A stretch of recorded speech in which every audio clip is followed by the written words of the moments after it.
ሰላም ጤና ይስጥልን። ከቻናል ዋን የሰዓቱን ዜናዎቻችንን ወደ እናንተ እናደርሳለን። ከዜናዎቹ ጋር ወይንሸት ዘውዴ ነኝ።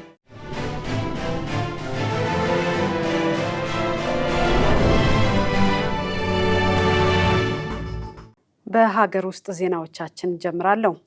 የሕዝብ ተወካዮች ምክር ቤት አዲሱን የመረጃ ነጻነት አዋጅ አጽድቋል። አዋጁ እስከ 5 ዓመት እስራት የሚያስቀጡ ጥፋቶች የተካተቱበት ነው ተብሏል። ለዝርዝሩ አናውል ተስፋ። ለ15 ዓመታት በስራ ላይ ከቆየው የመገናኛ ብዙሃንና የመረጃ ነጻነት አዋጅ የመገናኛ ብዙሃንን የሚመለከተውን ክፍል በመለየት ሌላ ራሱን የቻለ ሕግ እንዲወጣለት የተደረገው በ2013 ዓ.ም ነበር። የመረጃ ነጻነትን የሚመለከተው ቀሪው ክፍል በተመሳሳይ መልኩ አዋጅ ቢዘጋጅለትም ለፓርላማ የሚቀርብበት ሂደት ተጓቶ ቆይቷል። ከዓመታት በኋላ የመረጃ ነጻነትን ለመደንገግ የተዘጋጀው የአዋጅ ረቂቅ ከ2 ወራት በፊት ለሕዝብ ተወካዮች ምክር ቤት እንዲቀርብ ተደርጓል። ምክር ቤቱም መጋቢት 29 2018 ዓ.ም ባካሄደው መደበኛ ስብሰባ የቀረበለትን ይህን አዋጅ ረቂቅ በዝርዝር እንዲታይ ለፓርላማው የዲሞክራሲ ጉዳዮች ቋሚ ኮሚቴ መርቶ ነበር። ቋሚ ኮሚቴውም የአዋጅ ረቂቁን ለፓርላማ ተወካዮች ምክር ቤት ከኢትዮጵያ ሕዝብ እንባ ጠባቂ ተቋም እንዲሁም ጉዳዩ ከሚመለከታቸው አካላት ጋር 5 የሚደርሱ ውይይቶችን ካደረገ በኋላ የውሳኔ ሀሳብ አዘጋጅቷል። በረቂቁ አዋጁ ላይ የተደረጉ ማሻሻያዎችና አዳዲስ ድንጋጌዎችን ያካተተው የውሳኔ ሀሳቡ ትላንትና በተካሄደ የፓርላማ መደበኛ ስብሰባ ላይ ከቀረበ በኋላ አዋጁ በሙሉ ድምጽ ጸድቋል። በረቂቅ አዋጁ ላይ የተደረጉ ማሻሻያዎች በመግቢያው ላይ ከተቀመጡ የአዋጁን ዓላማዎች ከሚያብራሩ ክፍል ጀምሮ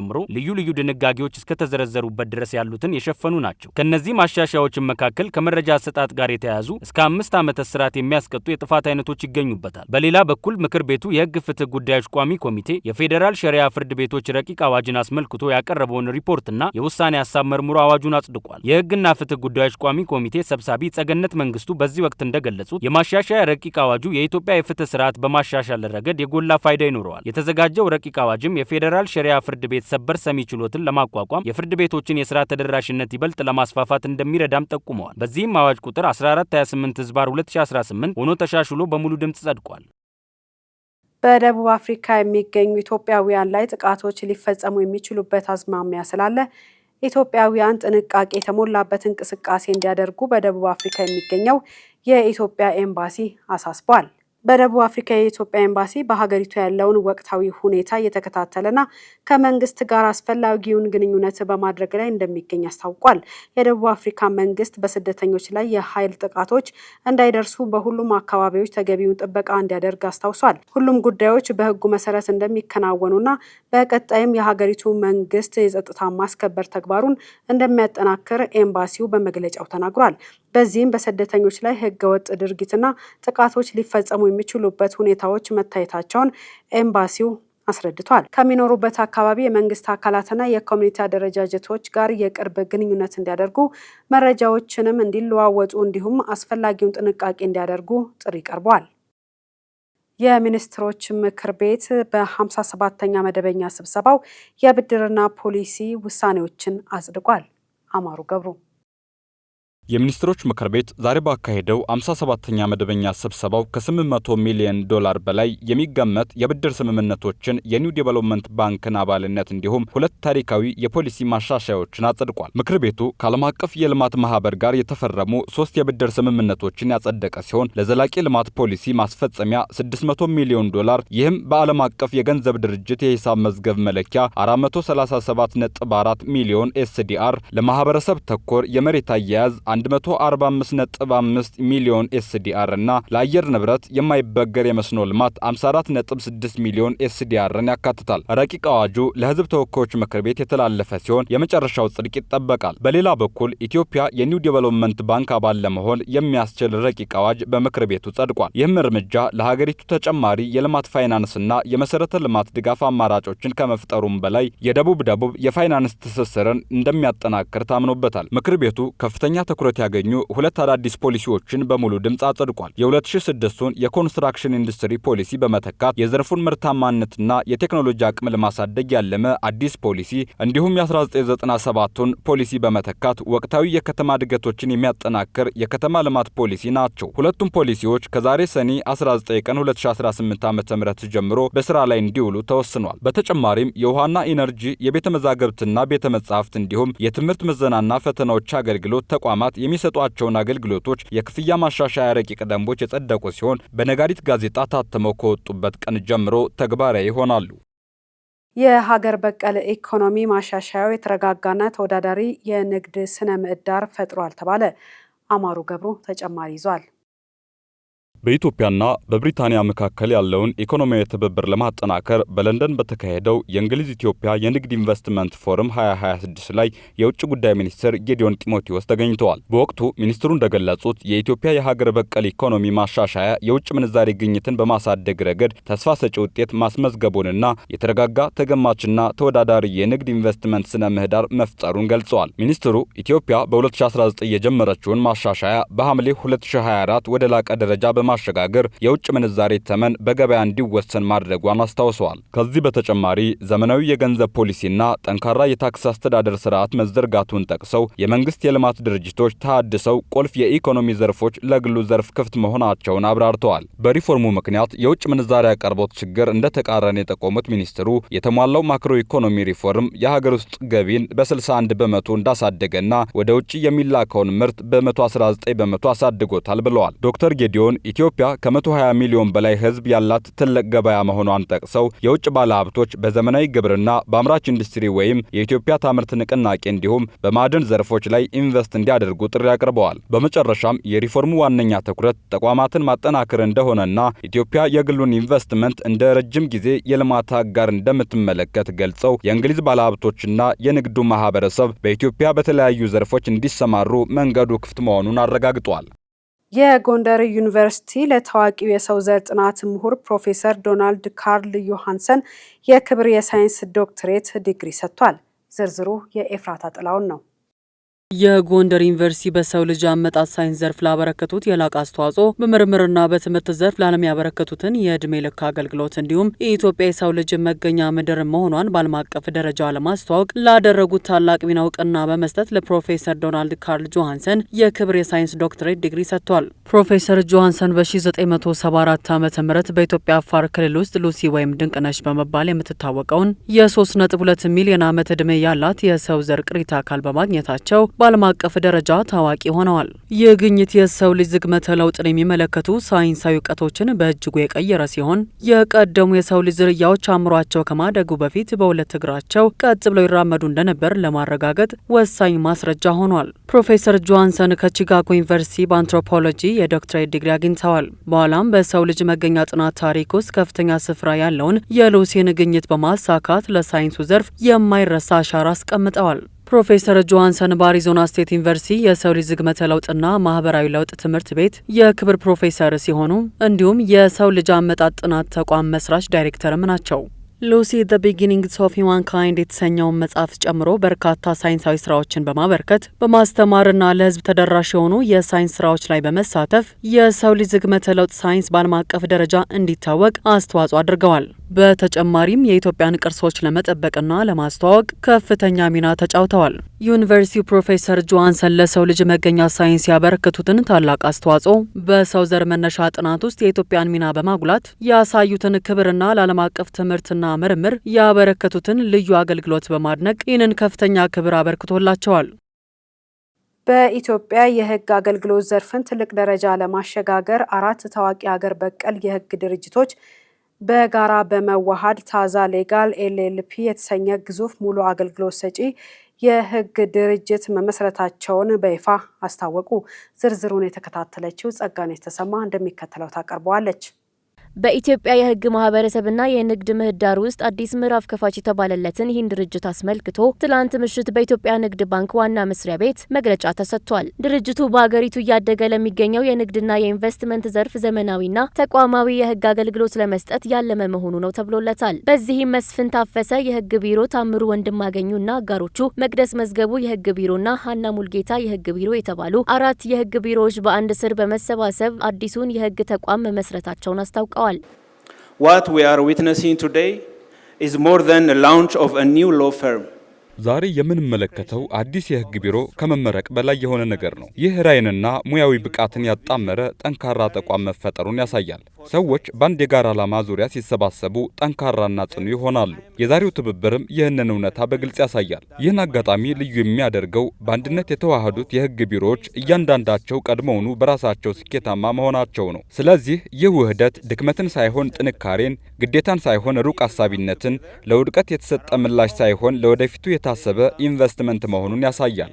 Not a response to failure, but a deliberate investment in the future. ኢትዮጵያ የፋይናንስ ዘርፏን በሰፊው እየከፈተች ዓለም አቀፍ ባለሀብቶችን እየሳበችና ግዙፍ የመሰረተ ልማት ግንባታዎችን እያከናወነች ባለችበት በዚህ ወቅት እንዲህ አይነት ዓለም አቀፍ ደረጃን የጠበቀ አገር በቀል የህግ ተቋም መፈጠሩ ወሳኝ መሆኑ የተነገረ ሲሆን በኮርፖሬት ህግ፣ ባንክና ፋይናንስ፣ የኩባንያ ውህደት፣ ግዢ፣ የኃይልና መሰረተ ልማት፣ የማዕድን፣ የግብርና፣ በፍርድ ክርክርና ሽምግልና ዘርፎች ሙሉ የህግ አገልግሎት እንደሚሰጥ ተገልጿል። በተጨማሪም ተቋሙ የአፍሪካን ሌጋል ኔትወርክ ALN የኢትዮጵያ አባል በመሆኑ በ15 የአፍሪካ ሀገራት ከሚገኙ የህግ ተቋማት ጋር በመተባበር አህጉራዊ የህግ አገልግሎቶችን ለመስጠት እንደሚያስችለው ተጠቁሟል። Tonight we celebrate joining together of 4 legacies. ዛሬ የምናከብረው የአራት ሌጋሲ አንድ መሆን ነው። ይህ ውህደት በአፍሪካን ሌጋል ኔትወርክ ያለንን ራዕይ ያንጸባርቃል። ይኸውም አንድ ቀጠና፣ አንድ ራዕይ፣ አንድ አፍሪካን ሌጋል ኔትወርክ የሚል ነው። እነዚህ አራት ተቋማት በአንድነት መምጣታቸው በአፍሪካን ሌጋል ኔትወርክ የምናይበትን ራዕይ በተግባር እያሳየ ነው። የዚህ ምሽት መልእክትም አራት ሌጋሲ አንድ መጻኢ ዕድል የሚል ሲሆን እኛ ሁላችንም ልንሰራበት የሚገባው ለኢትዮጵያ ብቻ ሳይሆን ለምስራቅ አፍሪካ ብቻ ሳይሆን ለመላው አፍሪካ እንደ አንድ አህጉር ትልቅ ራዕይ እንደሚኖረን የሚገልጽ ነው። በሞዛምቢክ ማፑቶ በተካሄደው አራተኛው ዓለም አቀፍ ኮንፈረንስና የብየዳ ውድድር ላይ ኢትዮጵያውያን ተወዳዳሪዎች አሸናፊ ሆነዋል። ኤፍራታ ጥላውን በቴክኒካል ብየዳ ፌዴሬሽን አማካኝነት በተዘጋጀው ውድድር ላይ 16 ሀገራት በአባልነት ቢካተቱም በውድድሩ ዘርፍ 7 ሀገራት ብቻ ተሳታፊ ሆነዋል። በዚህ ውድድር ላይ ኢትዮጵያውያን ተወዳዳሪዎች በተለያዩ የብየዳ ዘርፎች በአጠቃላይ 3 የብርና 1 የነሐስ ሜዳሊያዎችን አግኝተዋል። ከውድድሩ ጎን ለጎንም የኢትዮጵያ ልዑካን ቡድን ከጀርመን፣ ከዩናይትድ ስቴትስ፣ ከፖርቹጋል፣ ከኬንያ፣ ከደቡብ አፍሪካ፣ ከግብጽ፣ ከናይጄሪያና ከሴኔጋል ከመጡ ዓለም አቀፍ ኩባንያዎችና ተቋማት ጋር ውይይት አድርገዋል። ውይይቱ በዋናነት በሙያ ስልጠና፣ በብቃት ማረጋገጫ ወይም ሰርቲፊኬሽንና በኢንዱስትሪ ልማት ዙሪያ በጋራ ለመስራት የሚያስችሉ የትብብር መስኮች ላይ ያተኮረ ነበር። ከዝግጅቱ ማጠናቀቂያ በኋላ የኢትዮጵያ ተወዳዳሪዎች በዓለም አቀፍ ደረጃ ባሳዩት የቴክኒክ ጥራትና የላቀ ሙያዊ ብቃት እውቅና የተሰጣቸው ሲሆን ለቀጣይ ጋራ ስራዎችና ትብብሮችም ግብዣ ቀርቦላቸዋል።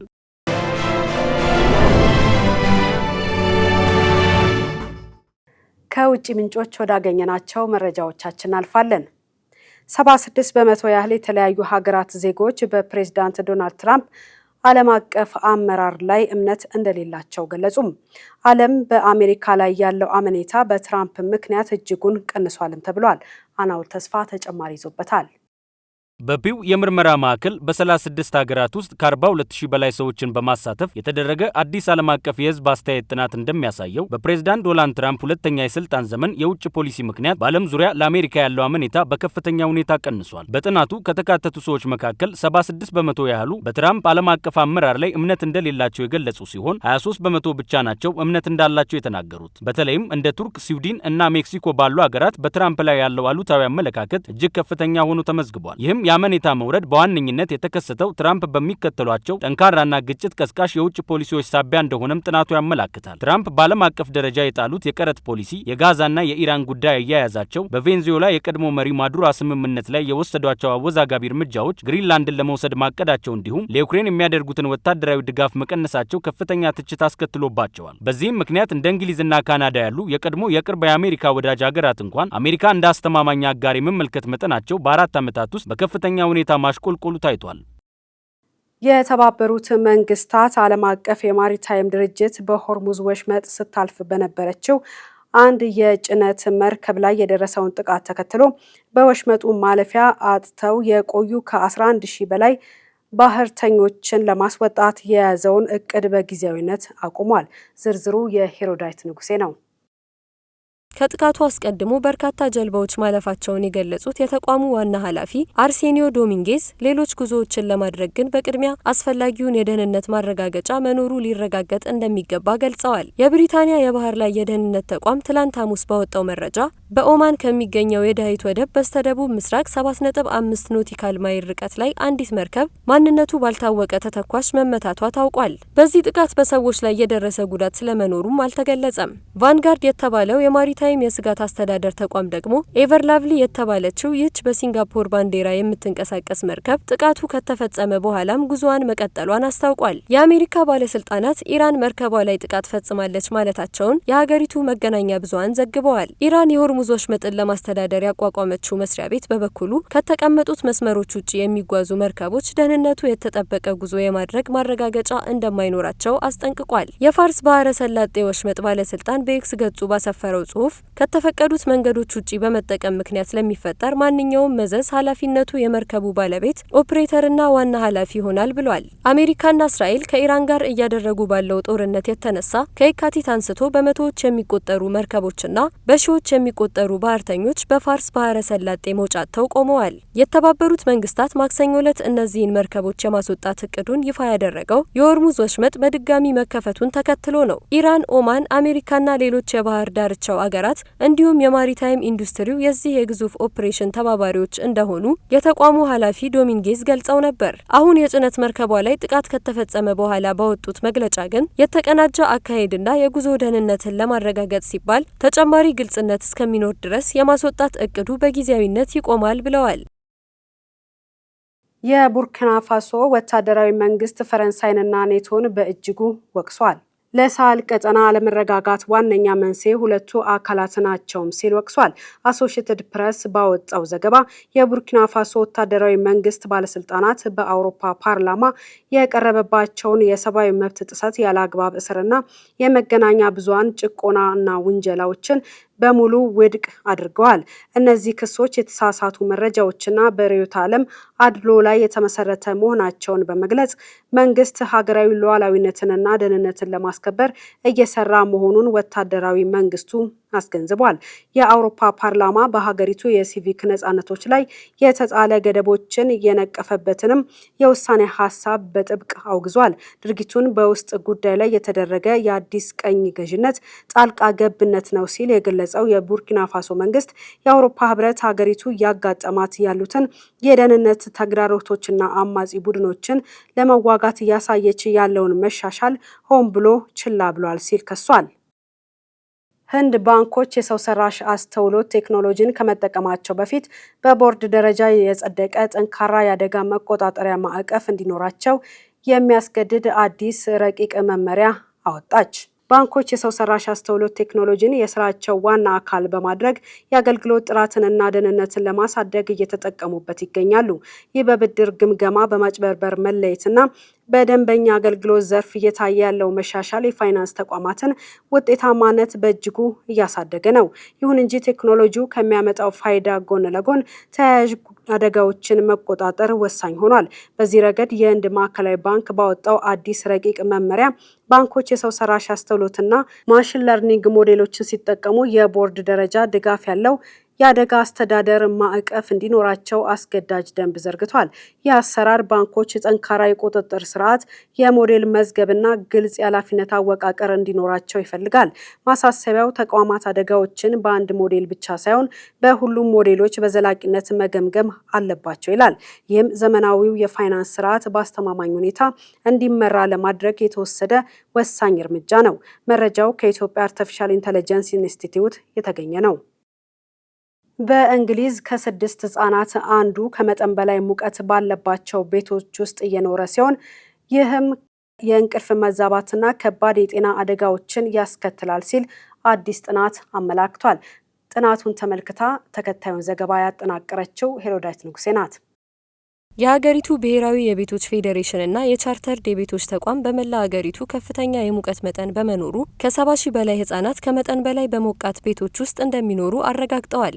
በዚህ ሳምንት በእንግሊዝና በዌልስ ክፍሎች ለከፍተኛ ሙቀት ማስጠንቀቂያ ተሰጥቷል። የሙቀት መጠኑ ከፍተኛ ደረጃ ላይ እንደሚደርስ በመገመቱም በመቶዎች የሚቆጠሩ ትምህርት ቤቶች በሮቻቸውን ዘግተዋል። በአጠቃላይ 1.6 ሚሊዮን የሚሆኑ ህጻናት ከመጠን በላይ ሙቀት ባለባቸው ቤቶች ውስጥ እንደሚኖሩ የእንግሊዝ ቤቶች ጥናት መረጃ ትንተና አመላክቷል። ይህ አዲስ በተወለዱ ህጻናት ላይ ድንገተኛ የህጻናት ሞት እድልን ይጨምራል። ወላጆችም ከ16 ዲግሪ ሴልሺየስ እስከ 20 ዲግሪ ሴልሺየስ ባለው የሙቀት መጠን በሆኑ ክፍሎች ልጆቻቸውን እንዲያስቀምጡ ይመከራል። ይህም በሙቀት ወቅት የማይቻል ነው። እንደ ዘጋርዲያን ገለጻ በዩናይትድ ኪንግደም ያሉ ወላጆች በሙቀት ወቅት ህጻናትን ለማቀዝቀዝ ምን ማድረግ እንዳለባቸው በቂ ምክር እንደማይሰጣቸው ተናግረዋል። ምንም እንኳን ይህ የተለመደ ክስተት ቢሆንም አብዛኞቹ የእንግሊዝ ቤቶች ሙቀትን ለማቆየት የተገነቡ ናቸው። እንደ የአየር ማቀዝቀዣ ያሉ በሞቃታማ ሀገሮች የተለመዱ የማቀዝቀዣ መሳሪያዎችም የላቸውም። ጥናቱ እንደሚያመላክተው በቤታቸው ውስጥ ከመጠን በላይ ሙቀት ካጋጠማቸው ወላጆች መካከል 3/4 የሚሆኑት ወይም 71 በመቶ ያህሉ የልጆቻቸውን እንቅልፍ እንደሚያስተጓጉልና በግምት 1.1 ሚሊዮን ህጻናትን እንደሚጎዳ ተናግረዋል። የኤንኤችኤፍ ዋና ስራ አስፈጻሚ ኬት ቴንደርሰን በበኩላቸው የሙቀት ሞገዶች እየተደጋገሙና እየጠነከሩ ሲሄዱ ቤቶች በአስተማማኝ የሙቀት መጠን እንዲቆዩና ለወደፊቱ ተስማሚ እንዲሆኑ ለማረጋገጥ አስቸኳይ እርምጃ መውሰድ ያስፈልገናል ብለዋል። እንደ ሀገሪቱ የሜትሮሎጂ ቢሮ ትንበያም እንደ አውሮፓውያን አቆጣጠር በ2050 በዩናይትድ ኪንግደም ከ10 ቤቶች ውስጥ ከ9 በላይ የሚሆኑት ከመጠን በላይ ሙቀት እንደሚኖራቸው ይገመታል። ከሙቀት ጋር በተያያዙ ህመሞች የሟቾች ቁጥር በአመት ወደ 10,000 ሊያድግም ይችላል። የሀገሪቱ የቤቶች ማህበራትና የአካባቢ ባለስልጣናትም ቤቶችን ለማደስ ጥላና የአየር መሸፈኛን እየተጠቀሙ እንደሆነና ለነዋሪዎችም ነጻና ቀዝቃዛ ቦታዎችን እየከፈቱ እንደሆነ በመግለጽ ነገር ግን ይህን በስፋት ለማድረግ ተጨማሪ ድጋፍ እንደሚያስፈልጋቸው ተናግረዋል። ሽበትን ቀለም አለመቀባት ከተስፋ መቁረጥና ራስን አለመንከባከብ ይልቅ ለራስ ታማኝ መሆንን መምረጥ መሆኑን የታይም መጋዚን ዘገባ አመላክቷል። ዝርዝሩ የኤፍራታ ጥላውን ነው። የታይም መጽሔት አዲስ ዘገባ ሽበትን አለመቀለም ከሽንፈት ወይም ራስን ከመጣል የሚመነጭ አለመሆኑን ያስረዳል። ይልቁኑ ለማህበራዊ ተቀባይነት ከመጨነቅ ይልቅ የግል ነጻነትንና እውነተኝነትን የመምረጥ ዓለም አቀፋዊ የእሴት ለውጥ መሆኑን በስነልቦና ጥናት አስደግፎ አሳይቷል። የአዲስ እይታ በተለይም በዓለም ዙሪያ በሚገኙ ማህበረሰቦች ዘንድ እርጅናን የመደበቅ ባህልን በመቀየር በኩል ትልቅ ሚና እየተጫወተ ይገኛል። እንደ ዘገባው ማብራሪያ ሽበትን ሳይቀቡ በተፈጥሮ እንዲያድግ መተው ራስን ከመጣል ወይም ከስንፍና የመነጨ ምርጫ አይደለም። ይልቁኑ ለማህበራዊ ተቀባይነት ከመጨነቅ ይልቅ የግል ነጻነትንና እውነተኝነትን የመምረጥ ትልቅ ዓለም አቀፍ የእሴት ለውጥ ውሳኔ መሆኑን በስፋት ተመላክቷል። ለበርካታ 10 ዓመታት እርጅናን መደበቅ ወይም መቀልበስ እንደሚገባ የሚያስተምሩ ግዙፍ የውበት ኢንዱስትሪዎች በዓለም ዙሪያ ተጽዕኖ የሚፈጥሩ ቢሆንም በአሁኑ ጊዜ ግን ይህን ማህበራዊ ጫና በከፍተኛ ሁኔታ መላላት ጀምሯል። በዚህም ምክንያት በተለያዩ ሀገራት የሚኖሩ በርካታ ሰዎች የተፈጥሮ የራስ ጸጉር ቀለማቸውን በደስታ የመቀበል አዝማሚያ እያሳዩ ይገኛሉ። የስነ ልቦና ባለሙያዎች እንደሚሉት ይህ ምርጫ ግለሰቦች ከእድሜ ጋር በሚመጣ የተፈጥሮ ለውጥ ላይ ያላቸው የቅድሚያ ትኩረት መለወጡን ያሳያል። ይህም በውጫዊ መመዘኛዎች ከመመራት ይልቅ ወደ ሙሉ የራስ ተቀባይነት ወይም ሰልፍ አክሴፕታንስ ደረጃ ላይ መድረሳቸውን የሚያረጋግጥ ዓለም አቀፋዊ ክስተት ሆኗል።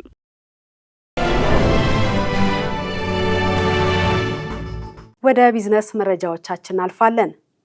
የኢትዮጵያ ባህር ትራንስፖርትና ሎጂስቲክ ከአዲስ አበባ ንግድ ምክር ቤት ጋር የሁለትዮሽ ስምምነት ተፈራርሟል። ስምምነቱ ድርጅቱ ከአዲስ አበባ የንግድ የዘርፍ ማህበራት ምክር ቤት ጋር በጋራ ለመስራት የሚያስችለው ነው ተብሏል። ለዚህና ለሌሎች የቢዝነስ መረጃዎቻችን መሀል ይደመላሽ። የዚህ ስምምነት ዋና ዓላማ በሁለቱ ተቋማት መካከል በንግድና ሎጂስቲክስ ዘርፎች ላይ ያለውን ትብብር ይበልጥ ለማጠናከር ሲሆን አስመጪና ላኪዎች በስራቸው ላይ የሚያጋጥሟቸውን ዘርፈ ብዙ ችግሮች በጋራ በመለየትና መፍትሄ በመስጠት ረገድ በትብብር ለመስራት ያስችላል ተብሏል። ይህ ስምምነት የሁለቱን ተቋማት የስራ ትብብር ወደ ላቀ ደረጃ በማሸጋገር ረገድ ከፍተኛ አስተዋጽኦ ይኖረዋል ተብሎም ይታመናል። በተለይም የንግድና ሎጂስቲክስ አገልግሎት ቅልጥፍናን ለማሻሻል፣ የአገልግሎት ጥራትን ለማሳደግ እንዲሁም የዘርፉን አጠቃላይ ተወዳዳሪነት ለማጎልበት ጠንካራ መሰረት እንደሚቀጥል ተቋሙ ባወጣው መግለጫ አመላክቷል። የነዳጅ ዋጋ ከኢራን ጦርነት ወዲህ በከፍተኛ መጠን መቀነሱ ተነገረ። የብሬንት ድፍድፍ ነዳጅ ዋጋ በበርሜል ወደ $72.48 ወርዷል። ይህም አሜሪካና እስራኤል ኢራን ላይ ጥቃት ከሰነዘሩበት ቀን በፊት የነበረው ዋጋ ነው። ኢራን የሆርሙዝ ወሽመጥን በመዝጋቷ ባለፉት ወራት የነዳጅ ዋጋ ሻቅቦ የነበረ ሲሆን ኢራንና አሜሪካ የመግባቢያ ስምምነት ከተፈራረሙበት ዕለት አንስቶ የድፍድፍ ነዳጅ ዋጋ እያሽቆለቆለ መጥቷል። የቴሄራንና ዋሽንግተን ልኡካን በስዊዘርላንድ ውይይት ካደረጉ በኋላ አሜሪካ የኢራን የነዳጅ ወጪ ንግድ ላይ ጥላ የነበረውን ማዕቀብ አላልታለች። ድፍድፍ ነዳጅና የተፈጥሮ ጋዝ እንዲሁም ማዳበሪያና ሌሎች ሸቀጦችም የጫኑ መርከቦች በወሽመጡ እየተላለፉ ይገኛሉ። የብሪታንያው ንጉስ ቻርልስ በ2024-25 12.9 ሚሊዮን ፓውንድ ግብር መክፈላቸውን አስታወቁ። የንጉሱ የክፍያ መጠን ከመቶቹ የብሪታንያ ከፍተኛ ግብር ከፋዮች አንዱም አድርጓቸዋል። የዌልስ ሉዓል ዊሊያምስ በበኩላቸው 7.76 ሚሊዮን ፓውንድ መክፈላቸውን አስታውቀዋል። የፖልስታር አውቶሞቢል ኩባንያ የአሜሪካ ንግድ ሚኒስቴር ከ2027 የሞዴል ዓመት ጀምሮ አዳዲስ መኪኖችን በአገሪቱ ውስጥ እንዳይሸጥ ማገዱን አስታወቀ። እገዳው የተጣለው ከቻይና ጋር ግንኙነት ያላቸውና ከኢንተርኔት ጋር የሚገናኙ የቴክኖሎጂ አካላት በብሔራዊ ደህንነት ላይ ስጋት ይፈጥራሉ በሚል ሲሆን ኩባንያው ከአሜሪካ ገበያ በመውጣት ትኩረቱን ወደ አውሮፓና ሌሎች ዓለም አቀፍ ገበያዎች እንደሚያዞር ገልጿል። የአሜሪካው መንግስት ባወጣው መግለጫ የደህንነት ሕግ መሰረት ከቻይና ወይም ከሩሲያ ጋር ግንኙነት ያላቸውና ከኢንተርኔት ጋር የሚገናኙ ሶፍትዌሮችንና ሃርድዌሮችን የያዙ መኪኖች በአገሪቱ እንዳይሸጡ ተከልክለዋል። ፖልስታር ዋና መስሪያ ቤቱ ስዊድን ቢሆንም አብዛኛው ባለቤትነቱ የቻይናው ጂ ኩባንያ መሆኑ ለእገዳው ተዳርጓል። በተመሳሳይ ባለቤትነት ስር የሚገኘው ቮልቮ ግን ጥብቅ የሳይበር ደህንነት ቁጥጥሮችን በማሳየቱ ልዩ የሽያጭ ፍቃድ ማግኘት ችሏል። ፖልስታር በውሳኔው ላይ ይግባኝ እንደማይጠይቅና ፊቱን ሙሉ በሙሉ ወደ አውሮፓ ገበያ እንደሚያዞር አስታውቋል።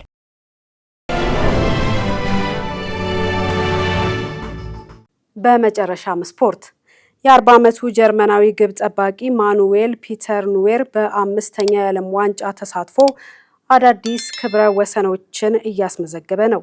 ዝርዝሩ የአናውል ተስፋ ነው።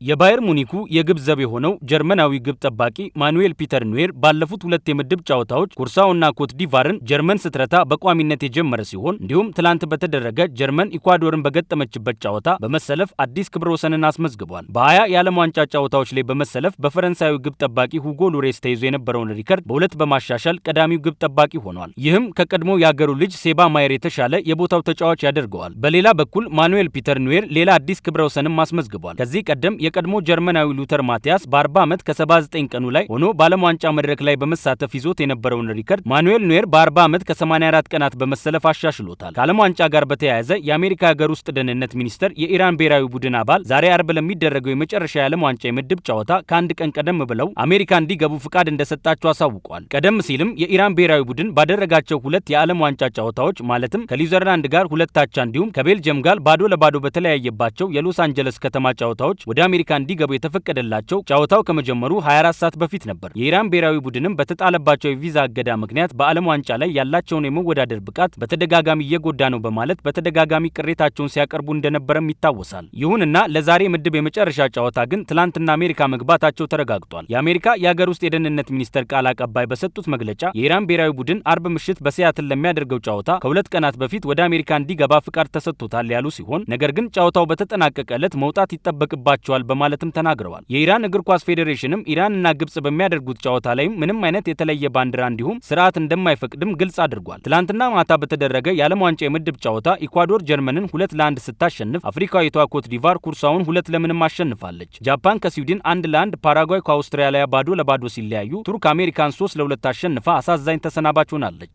ዛሬም ቀጥሎ በሚካሄደው 23ኛው የዓለም ዋንጫ የምድብ ጨዋታ ኖርዌይ ከፈረንሳይ፣ ሴኔጋል ከኢራቅ፣ ኡራጋይ ከስፔን፣ ኒውዚላንድ ከቤልጅየም፣ ግብጽ ከኢራን የሚያደርጉት ጨዋታ ይጠበቃል። ከቻናል ዋን የሰዓቱ ዜናዎቻችን እነዚህን ይመስሉ ነበረ። ስለተከታተላችሁን እናመሰግናለን። ወይንሸት ዘውዴ ዜናውን እየመራው አብሬያችሁ ቆይታ አድርጌያለሁ። ጤና ይስጥልኝ።